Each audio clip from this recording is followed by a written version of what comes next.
Jewels in the Making, a channel geared toward faith, lifestyle, and development.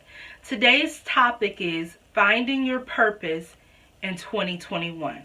I don't know about you guys, but I guess we can all agree that 2020 has been one heck of a year, right?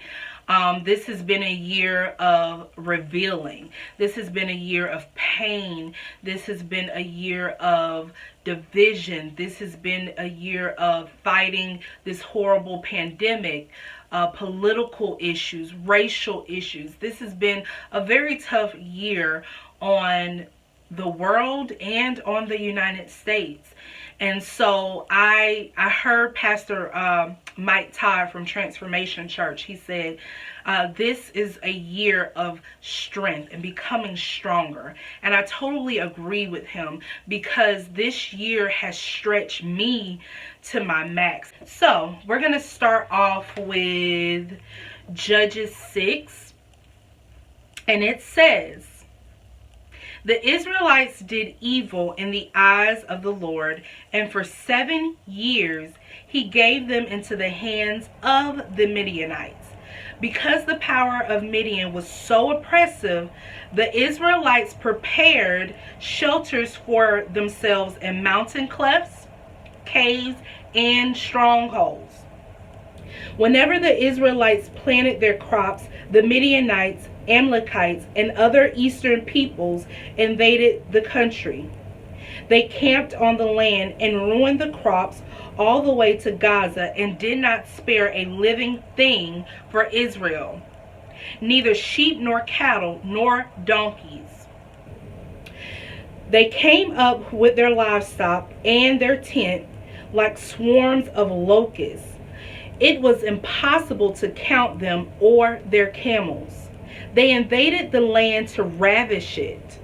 Midian so impoverished the Israelites that they cried out to the Lord for help. Now that was verses 1 through 7. Now I am going to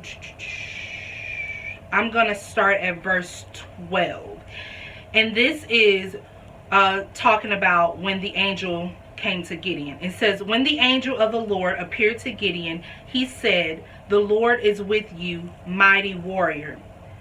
Gideon responds, pardon me, my Lord, but if the Lord is with us, why has all this happened to us? Where are all his wonders that our ancestors told us about when they said, did not the Lord bring us up out of Egypt? But now the Lord has abandoned us and given us into the hands of the Midian. The Lord turned to him and said, go in the strength you have and save Israel out of Midian's hand. Am I not sending you? Oh my gosh, y'all. I mean, the Bible just preaches itself. Like, we don't even need to say anything more to that. Like, so the whole issue is, you have the Midianites. They are savages. They are literally tormenting the Israelites, because the Israelites were worshiping false gods, and God was like, you know what, here y'all go again, worshiping these false gods. So now I'm going to send these people to oppress you. So God allowed this turmoil to happen, and Gideon was in hiding, like going into caves. Like, his people were so afraid, and God calls him a mighty warrior. But Gideon, if you read further, he seems like he has low self-esteem. It seems like he doesn't believe in his abilities. But God comes through and he says, no, I'm sending you. I have called you to do it. You are to save these people. So the first way that we know that God is calling us to something, is our purpose, is that there's an issue, there's problems, and God has called you to be a solution. It may be somebody has come to you. It could be a family member, a pastor, or maybe you were reading the Bible or in prayer, and it's just revealed to you that you need to help out in certain areas.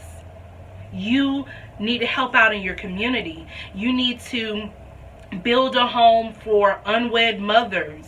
You need to feed the homeless. You need to start a nonprofit for teens. Whatever it may be, it may be even a company that is serving other people.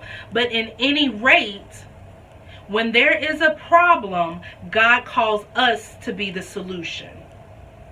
And if we think about Esther, for example, I made a few videos back about Esther. Her people were going to be annihilated. And she was afraid when her uncle Mordecai came to her and said, you have to go to the king because that's your husband and you have to advocate for us. She was afraid. She was like, if I go without being summoned, I could be killed. But she was willing to take the risk anyway because she was called during that time to be a leader and to be the solution to the problem. Just like Gideon, he was called to be the solution to the problem to help save the Israelites. What are you being called to? It's not what's going to make you look good. A lot of times we think that purpose is, well, if I'm on a pedestal, if people notice me, if I'm getting all of these accolades, then I'm doing what I'm supposed to be doing. And that could be the case, but really that's not 100% the truth. A lot of times God will call us so that we can serve and help other people, and it's not to a benefit to us. It's to help others. And in doing so, God always takes care of his own, so we don't have to worry. But the main point is to serve other people. Okay? And so that's what Gideon was called to do. We also know the second thing that we have to do in order to discover our purpose is we have to be obedient. See, Gideon was afraid, but he was obedient. So before Gideon even started this whole journey, of course, God told him what he was supposed to do. But Gideon said, well, wait a minute. Let me go get a sacrifice. Let me sacrifice to you. Now, they're living in a time where they're impoverished. The Midianites are taking everything. And Gideon goes and sacrifices an animal to God. That God knew right then that he could trust Gideon. So it was okay for Gideon to start asking questions because God saw Gideon's heart. So Gideon sacrifices to him, and then Gideon says, I need a sign. And so he asks God for all of these signs, and God performs them. And God is not intimidated by our questions. A lot of times we take on this approach like, oh, don't ask God why. If you are asking God why from a sincere place, God is not going to be angry with you. It's when we are testing God. You know how the devil tested God when he was in the wilderness fasting for 40 days and night. He tested him like, if you're really God, then you would do this. If you're really the Son of God, you would do this. Or even when the Pharisees and Matthew, they would test Jesus like, perform this sign. And Jesus was like, well, the only sign that you'll get is the sign of Jonah. Meaning Jonah was a prophet, but Jonah was very disobedient.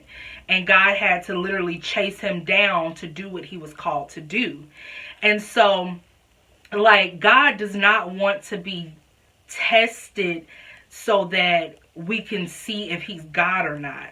He wants us to ask questions so that we know the steps that we need to take in order to manifest our purpose. So that really blessed me, that Gideon was not afraid to ask God questions and for signs, and God did them. Another thing that Gideon did that was very obedient is the Israelites were worshiping false gods. And they had a false idol. His dad had a false idol. And God told Gideon, I need you to tear down that false idol. Gideon was like, they're not going to like me. They may kill me. And he was just so afraid. but he went and he did it anyway. Afraid, but he did it anyway. He was obedient to God. So he tears down this false god, and all of the Israelites are upset with Gideon. They're calling him names, and Gideon's dad is not upset with him. He stands up to the other Israelites and he says, well, if these gods are really who they say they are, then they will vindicate themselves.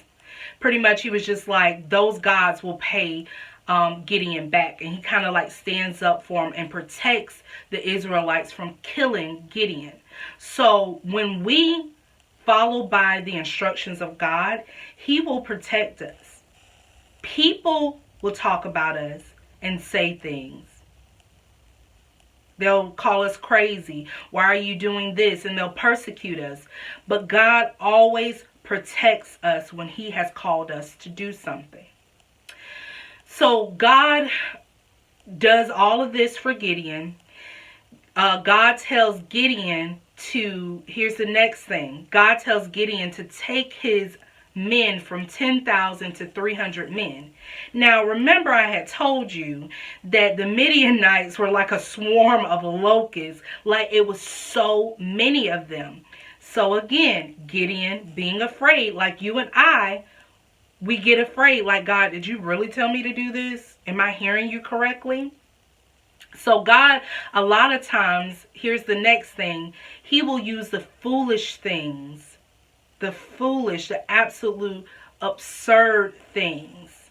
He will tell us to do. Now, I'm not saying go out and harm somebody or anything irrational like that. I mean, like causing you to have faith. Like you don't have the ability to do it. You don't necessarily have the knowledge to do it. You don't know the people to get into the room. You're not as smart, or you're not smart enough to get into the room, right? But God still provides a way. So this is God showing that he can use the foolish things. He tells him to narrow his men down. And so Gideon at this point is very afraid, like, God, the Midianites have all of these men. You told me to narrow down to this small percentage of men. How are we going to take over the army, the Midianite army? And God was like, I want you to depend on me. I don't want the Israelites to boast and think that they had any hand in making this come to pass. So that to me tells me it don't matter how much your hustle is. It don't matter, how good your resume is, right? When God has specifically called you to do something, he orchestrates it the way that he wants it to be done. You can't hustle your way into what God has called you to do. Okay? So God didn't want them to boast, right? And so what happens is God he confirms his word. And that's the very last thing that he'll do. God will always confirm his word, whether it's through a dream, whether it's through your pastor, whether it's through him just speaking to you or you reading your Bible. He confirms his word. And Gideon and one of his friends goes to spy out the Midianite camp. And guess what? They overhear the Midianites basically saying in Judges 7, like, hey, we're going to lose to this opposing army. Basically, what the dream was interpreted as is that they were going to be killed. And so Gideon was like, oh my gosh, like, God, you answered me again. Of course, he's done it so many times before, but Gideon had that confirmation and his chest began to poke out and he was ready to go to battle. So Gideon and his army attacks the Midianites at night. But get this, the Midianites are so scared and so they're so caught off guard that they begin to kill one another. So remember, there's a lot of Midianites. So they begin to turn on one another and kill each other. And that blew my mind because God didn't even really have the Israelites to work that hard. All they needed to do was trust obey and walk it out. And he really came through and did most of the work, because these men turned on themselves and killed each other.